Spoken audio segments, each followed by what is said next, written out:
What if I told you that humans are closer than ever to living on the moon?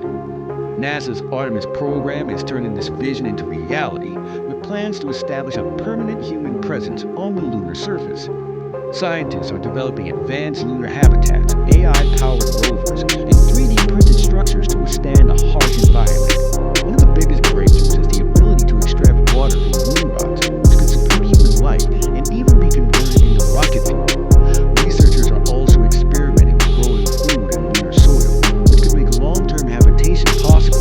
The Artemis missions will not only take humans back to the moon, but also lay the foundation for deep space exploration, with Mars as the next major target. However, questions remain. Can humans truly adapt to living in such an extreme environment?